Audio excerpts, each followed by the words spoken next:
présente pour les personnes aînées de la capitale nationale l'Association québécoise de défense des droits des personnes retraitées et pré-retraitées, AQDR, section Québec, est fière de vous présenter Aînés, on vous écoute. Alors, bonjour aux auditrices et aux auditeurs. C'est Judith Gagnon de l'AQDR Québec, comme toujours avec vous, puis qui est contente d'être avec vous. Écoutez, vous nous connaissez, l'AQDR Québec, on est un organisme de défense des droits. Si vous avez des choses qui vous inquiètent, si vous, dans votre vie, au niveau légal, même vous cherchez de l'information, je vous invite à nous appeler au 418-524-0437, poste 0. Nous avons à l'heure actuelle des gens en droit qui vont vous répondre, qui sont compétents, puis qui vont vous allez être moins inquiet, puis vous allez savoir où est-ce que vous en allez. On a aussi les travailleurs de milieu au niveau de Sainte-Foy-Sillery-Cap-Rouge et Haute-Ville de Québec. C'est le même numéro de téléphone. Si vous avez des problématiques, ils peuvent vous aider, ils vont chez vous, ils vous réfèrent aux bonnes ressources, tout va bien. Alors aujourd'hui, on va avoir une très belle émission. Je reçois M. Roch Giguère, qui est président d'un comité milieu de vie. Il va tout parler de ce que c'est dans une résidence privée pour aînés, qui est connaissant de tous les rouages des résidences privées pour aînés. Alors, bonjour Roch, ça va bien? Bonjour Madame Judith, oui, ça va très bien. Vous habitez une résidence privée pour aînés depuis combien de temps? Oh, environ 5 ans. C'est les Jardins d'Évangéline à Beauport, donc dans la région de Québec. D'ailleurs, c'est important de dire ça parce que dans la capitale, au niveau de la capitale nationale, l'organisme qui coordonne les CMZ, là, un peu, là, pour regroupe 40 RPA. Donc, on est beaucoup, la région de Québec. Ah oui, vous êtes, c'est pour ça là, que vous êtes des gens extrêmement importants. Alors, avant qu'on aborde les comités milieu de vie, pour vous, là, qui avez une connaissance fine de la situation, c'est quoi les principaux enjeux des RPA à l'heure actuelle en 2026? Bon, la principale enjeu au niveau des aînés, là, c'est que les augmentations des baux à chaque année, hein, c'est assez dispendieux. Dans un sens, il faut penser aussi que l'exploitant est obligé aussi de donner beaucoup de services, les repas, tout ça. On prend comme exemple aujourd'hui les repas, la facture d'épicerie, elle est assez dispendieuse au niveau des familles, elle l'est aussi pour les exploitants. Alors, c'est pour ça, nous autres, on vit dans la réalité du contexte économique. Alors, c'est un peu ça là qui est notre défi. Puis notre défi, c'est aussi de créer un comité de milieu de vie qui est sécuritaire, qui est bienfaisant, créer de la bienfaisance pour les gens qui demeurent dans notre RPA. Mon Dieu, j'aime beaucoup vos mots, vos paroles. Alors, parlez-moi, c'est quoi un comité milieu de vie, là? Je suis sûr que les gens connaissent pas trop ça. On est chanceux, il y a eu un décret ministériel en 2022 qui établissait ce qu'on appelle des comités de milieu de vie. Ça peut correspondre un peu à ce qu'auparavant, plusieurs comités qui existaient, s'appelaient comités de résidents.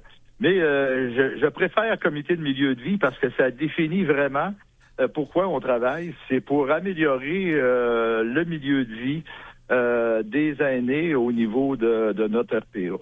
Et nous autres ici, c'est qu'on a défini dans notre charte que le milieu de vie, on l'a élargi dans le sens que ça correspond autant aux résidents, mais aussi aux employés et aux gestionnaires.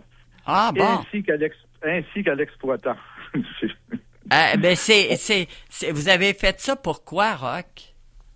Justement, on a fait ça, l'année passée et on va la refaire cette année. Une journée de fraternisation parce que finalement, ceux qui nous servent à la salle à manger, ceux qui viennent faire notre ménage, Nous autres, nos interactions avec la direction, hein, comme là, voyez-vous, cet hiver, il y a eu beaucoup de glace. Hein, il y a plu quelquefois. Nous autres, on a un peu un comité consultatif, une courroie de transmission entre la direction et l'exploitant pour dire, là, peut-être que ça serait le temps de mettre un peu plus de sel.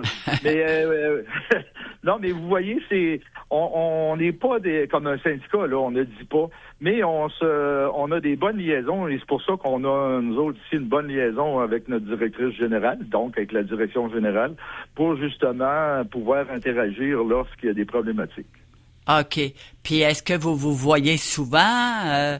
C'est pour parler là, des différents sujets. Comment ça fonctionne? Est-ce que c'est statutaire? À chaque mois, il y a quelque chose?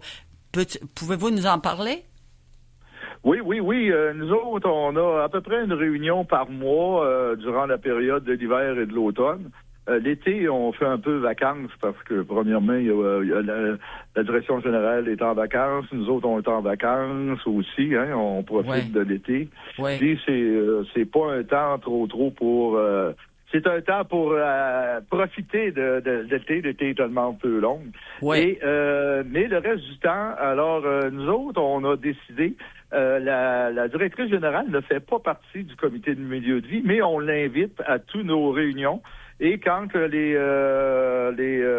représentants veulent discuter un sujet à huis clos, on le discute à la fin ou quoi que ce soit. Donc, on demeure un comité de milieu de vie à part. Mais la directrice, c'est comme une invitée et ça a accéléré beaucoup de choses, nous autres, ici, parce que, on parle de, un problème parce qu'il y a eu quelque chose à la salle de conditionnement physique. Là, la directrice prend position de suite. On n'est pas obligé d'écrire une lettre suite à notre décision au conseil d'administration. Alors, on règle le problème instantanément, ce qui va très bien, là, maintenant. OK. Ça veut dire que vous parlez, puis vous êtes capable de vous entendre sur ce qui va pas, puis qu'après, il y a des choses qui s'améliorent. Oui, c'est ça. On était chanceux lorsque le décret ministériel nous a créé en 2022 nos entités de comité de milieu de vie à l'intérieur de règlement. Là, on a eu l'ACRO, qui est l'association provinciale, là, si on veut, là, des comités de milieu de vie qu'on appelait comité de résidents à l'époque. Oui. Alors, eux autres ont fait un guide d'implantation. Si on n'avait pas eu ça, on aurait eu des problèmes. Et ensuite, on a eu un très beau colloque ici de l'association de la capitale nationale, qu'on appelle l'association des comités de résidents de la capitale nationale, où on a eu un colloque où M. Charbonneau est venu, on a eu un représentant ministériel, on a eu des conseils comment établir des comités de milieu de vie au niveau budgétaire, au niveau structure. Alors, on est chanceux, on est quand même appuyé par deux regroupements là qui nous aident là à cheminer à travers le fonctionnement de notre comité de milieu de vie. Mais c'est intéressant, ça veut dire que vous êtes accompagné et soutenu tout au long. Oui, c'est ça. Puis en plus, on continue. On a encore eu une réunion la semaine passée ici au niveau de la capitale nationale. On l'a tenue ici au Jardin d'Évangéline. Justement, il y a une problématique. Alors, on voit si elle a une incidence qui peut être régionale à nous autres, on se rend compte. Puis, on a ce qui est plaisant, c'est qu'on travaille pas seul en vase clos. On travaille tout ensemble et tu sais, comme ici, M. Ross, qui est le représentant, qui est le président de l'association là, de la capitale nationale, et M. Raoul Charbonneau, que vous connaissez bien, hein? Oui. Madame Judy? Oui. Alors, eux autres, ils travaillent beaucoup avec nous autres, ainsi que d'autres. J'ai à l'esprit là, M. Morel, M. Bricot. On parle ensemble, puis c'est ça, ils se développent des idées, puis on va sonder si notre approche est bonne.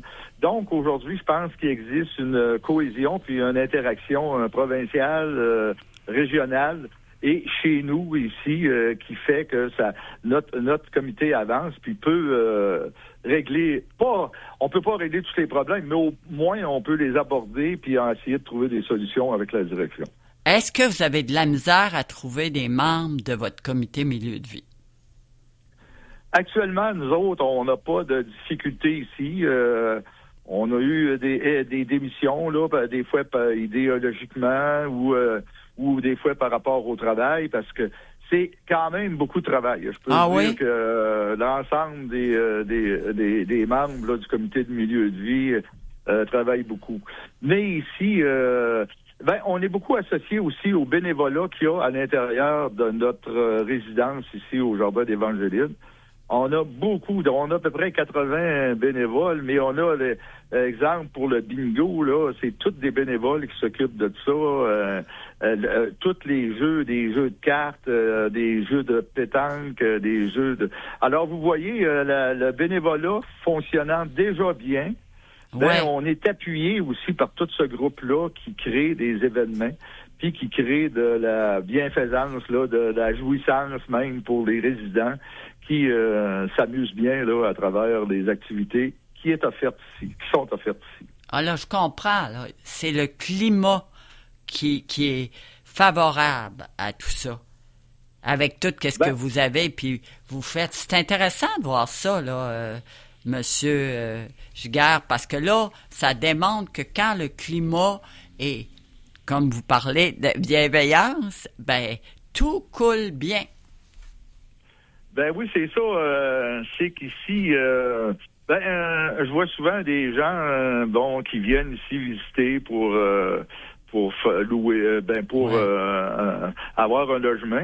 Et là, on se fait dire souvent, c'est le fun. On voit les gens sourire ici, on voit les gens qui ont l'air heureux. C'est représentatif, je pense, du climat qu'il y a ici. La directrice est présente, elle vient dîner. Le chef qu'on a actuellement, je la vois à tous les matins. Je vais prendre mon café le matin, je jase avec. Fait que il dit la soupe était froide hier. Non, mais on a une bonne relation. Vous savez, on n'a pas peur. Puis oui, il va faire le changement. Puis on lui dit telle chose. La personne qui est responsable du ménage. Alors, je trouve que c'est important d'avoir une bonne liaison avec l'ensemble des services administratifs qu'il y a ici. C'est pour ça que notre journée de fraternisation l'année passée, on a permis à des employés, on a fait un tournoi de billard. Ben là, il y a des gens de la cuisine qui ont eu 15 minutes pour venir jouer au billard. Puis des gens du ménage. Oui. On a eu une bonne compréhension puis une bonne collaboration de la direction. C'est quand même pas évident au début. On a essayé ça et on a eu vraiment des bons résultats. Ça a donné de la cohésion, justement, à l'ensemble qu'on appelle là, les employés, les résidents, l'administration. Et là, ça fait connaître aussi les obligations, les limites des gens et tout ça. Parce qu'il y a des gens, des fois, on entend parler de personnel. Il sourit pas. Mais il y a des résidents qui ne sourissent pas non plus. C'est qu'on essaye de faire le lien que tout le monde va faire son possible pour créer une atmosphère qui est conviviale. Là. Mais c'est intéressant, vraiment. Là, je pense que vous êtes sur la bonne voie puis vous le vivez aussi. Mais là, je vais vous parler de la structure régionale. Est-ce que... étant donné que vous vous réunissez puis vous parlez de différentes affaires, vous êtes capable de connaître les enjeux dans la région puis savoir un peu sur quoi vous allez mettre votre énergie. Autrement dit, ça démontre des choses. Est-ce que vous sortez un portrait de ça écrit puis y a-t-il quelque chose ou parle-moi-en là, je veux comprendre. Oui, je pense qu'à l'intérieur des discussions qu'on a, exemple aussi, lorsqu'on a eu des colloques ou des rencontres régionales ici, quelqu'un qui est plus serré en budget nous montre un peu comment faire des budgets. S'il y a une problématique, exemple, d'un service qui est moins bien donné dans une RPA, là, on vérifie et ça nous amène, on essaye de trouver des solutions ou quelqu'un a trouvé une solution dans une autre RPA. Alors, pour nous autres, c'est vraiment un bel outil. D'ailleurs, je suis rentré membre de l'AQDR, là, et je suis assez content parce qu'il va y avoir une conférence là sur les pharmaciennes, les pharmaciens de proximité. Alors, c'est ça là que je pense que dans les prochaines années, moi comme président, puis nous autres comme conseil de milieu de vie ici, le conseil de direction, c'est qu'on va essayer de s'appliquer sur des services aux résidents. Exemple, la santé. Le monde, on est de plus en plus anxieux quand on vieillit. Ah oui. Et on a besoin de services. La santé, c'est plus ou moins fonctionnel. Alors, si là, on est capable de dire, ben voici, j'ai hâte d'aller à la conférence qu'il va y avoir. Là. Ah, ça va être merveilleux, je te le dis. Je veux dire, la personne est d'une grande compétence. Puis elle est contente de donner cette conférence-là. Mais je suis contente que tu parles de ça. Comme l'autre conférence après sur l'Alzheimer, ça peut être intéressant aussi. Ben oui, c'est ça, parce que l'Alzheimer ici, nous autres, je suis ici depuis 5 ans. Mais là, il y avait des gens qui étaient fonctionnels quand je suis arrivé, qui avaient leur cognitif était 100% ou 100% ou en tout cas du moins assez forte pour pouvoir vivre parfaitement.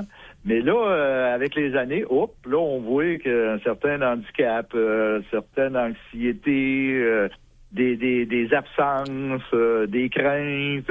Alors là, c'est ça qui est un peu embêtant. C'est comment gérer ces personnes-là. Faut les accompagner un peu, mais nous autres, on peut pas accompagner tout le monde. Le service de santé ici le fait un peu ici, mais là, parfois, nous autres, les fins de semaine, ben là, on est, c'est nous autres qui vivons avec ces gens-là. Alors là, c'est ça, c'est de voir comment on peut travailler pour leur rendre la vie le plus facile possible avant qu'ils soient obligés d'aller dans des institutions ou parce qu'ils sont plus fonctionnels dans notre RPA. Non, c'est difficile, c'est complexe, parce que tu as raison, tu as abordé quelque chose. Le vieillissement, là, il est accéléré. Fait que, puis, tu le sais, hein, puis à un moment donné, ben, qu'est-ce que tu veux, il arrive des failles dans la santé, mais je trouve que vous avez une belle façon de voir ça, puis il va falloir qu'on se penche sur ces réalités-là. Oui, puis le comité de milieu de vie ici a développé des liaisons avec le service santé, parce que des fois, on oublie qu'eux autres ont une fonction ici, mais on oublie aussi qu'on peut leur parler. Alors, ils ont assisté à quelques-unes de nos réunions, dans le sens qu'il y avait eu des problématiques. C'est normal, hein? On est 425 occupants ici, ça fait que c'est normal qu'il y en ait quelques-unes. Alors là, on a pu jaser avec eux autres, établir les faits, puis eux autres ont établi leurs obligations, ce qu'ils peuvent faire. Alors, c'est plaisant, c'est que maintenant, on sait les devoirs et les obligations et les possibilités de chacun. Oui, ça, t'as raison. T'as raison, parfaitement. C'est une bonne approche. J'ai une autre question pour vous. Le soutien à domicile du CLSC, est-ce qu'il y en a qui n'ont dans votre RPA? Oui, il y en a qui l'ont. Ils viennent faire des prélèvements ici. Ils viennent accompagner certaines personnes. Mais il faut déjà qu'ils soient rendus dans le système pour ça. Ça fait que santé, ça fait que c'est ça, il faudra travailler là-dessus pour avoir justement des ressources qui peuvent venir ici. Je prends un exemple, l'aide à mourir, tu sais, c'est... Ouais. J'ai vu que il va y avoir une conférence là-dessus. Ouais. On a parlé d'ailleurs ensemble. Oui. Puis j'ai vu. Ben ça, il va falloir aborder ça parce que les gens, ils savent pas trop dans quoi on va là-dedans. Il y a des gens qui sont plus proches de la religion, même qui sont très proches, donc ils sont un peu... ils savent pas trop comment interpréter ça. Ça fait que je pense, moi, qu'on a besoin des ressources pour venir un peu expliquer le contexte de ces nouvelles possibilités-là afin de rendre les gens non anxieux à travers leurs décisions, puis les éclairer pour prendre les bonnes décisions, justement, pour leur avenir. OK. Autre question qui est toujours dans mon esprit. Est-ce que la plupart de vos résidents, ils ont un médecin de famille? Non. Non? Je dirais non, les plus jeunes, comme moi, voyez-vous, j'ai 77 ans, j'en ai pas. Je suis affilié à un groupe de médecins. Ouais. J'ai pas peur de le dire, je suis diabète, fait que je suis obligé de le suivre moi-même. Mais les pharmaciennes, c'est pour ça que ça m'intéresse, les pharmaciennes, parce que moi, c'est ma pharmacienne qui me suit. Alors, il y a quand même des instances qui peuvent nous assurer le lien lorsqu'on n'a pas de médecin de famille ou lorsqu'on est attitré à un groupe de médecins.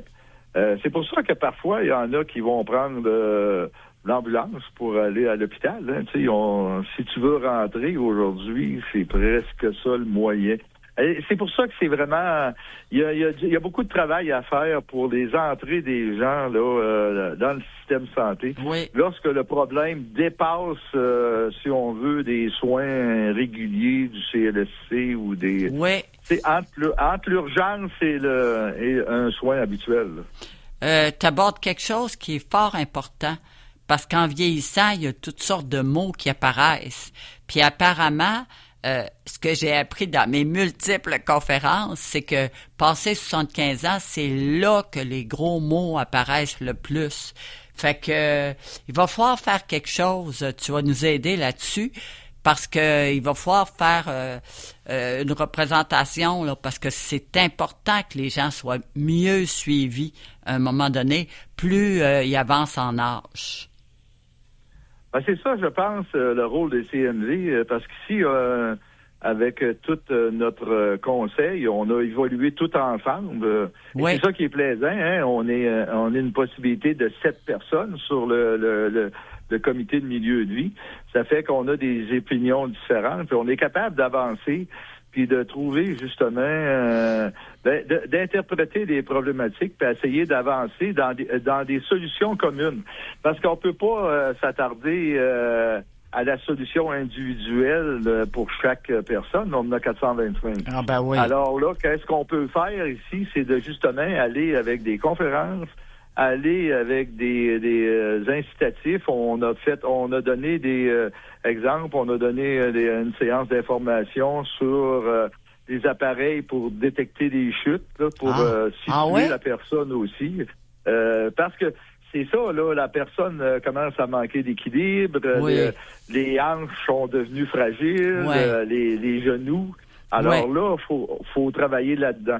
Et justement, les déambulateurs, on va en parler, veut pas, on a un instrument qui aide à garder l'équilibre et tout ça pour certaines personnes. Mais là, il faut les stationner à quelque part, faut pas qu'ils viennent encombrer. Alors, je sais pas si vous voyez, on s'attaque à plusieurs conditions ici pour donner un maintien de vie autant aux usagers que aux autres personnes qui côtoient ces gens-là. J'ai une autre question, puis je suis curieuse de voir ça. Est-ce que les gens dans votre RPA, ils sortent à l'extérieur ou ils restent plutôt dans la résidence? Bon, on a ici une autobus, des visites. On est chanceux, on a la responsable des loisirs, Madame Frédéric. On a une jeune, mais une jeune qui aime les vieux. ça c'est important. On la gasse toujours. Là, elle a une trentaine d'années.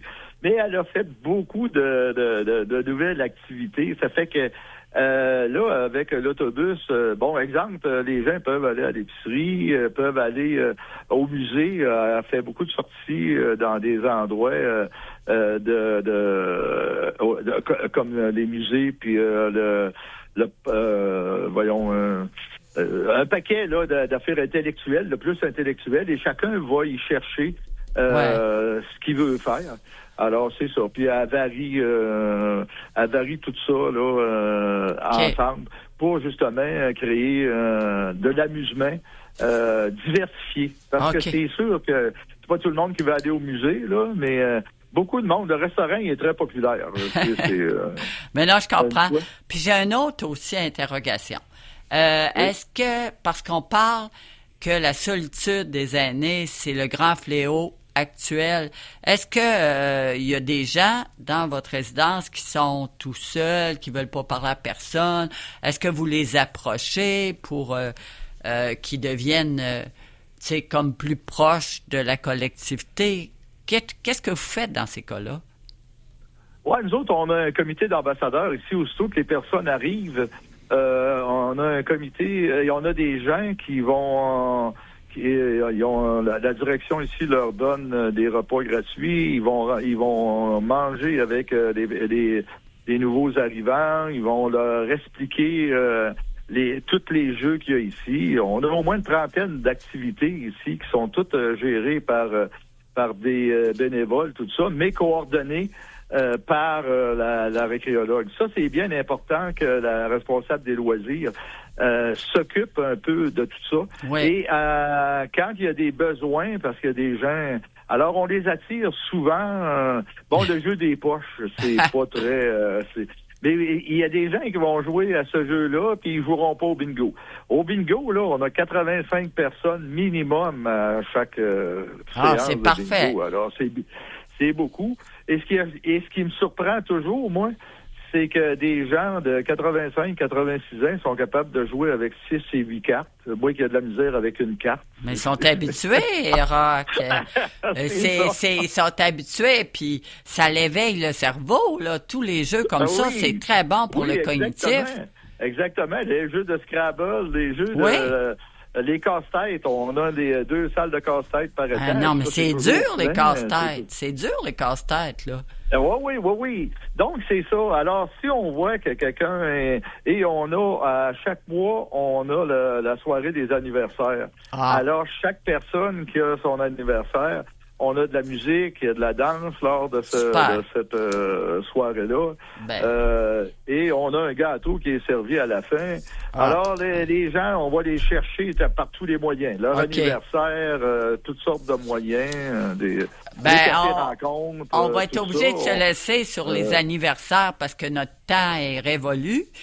Mais je vous remercie beaucoup de nous avoir fait état là, de tout ce qui se passe dans votre RPA puis votre comité milieu de vie. On se voit bientôt. Merci beaucoup. Bonne journée. OK. Merci beaucoup de m'avoir donné l'occasion d'en parler. Ça me fait plaisir. L'Association québécoise de défense des droits des personnes retraitées et pré-retraitées, AQDR, section Québec, est fière de vous avoir présenté Aînés, on vous écoute. Pour connaître tous les services offerts, visitez le aqdr-québec.org ou encore téléphonez au 418-524-0437, poste 0.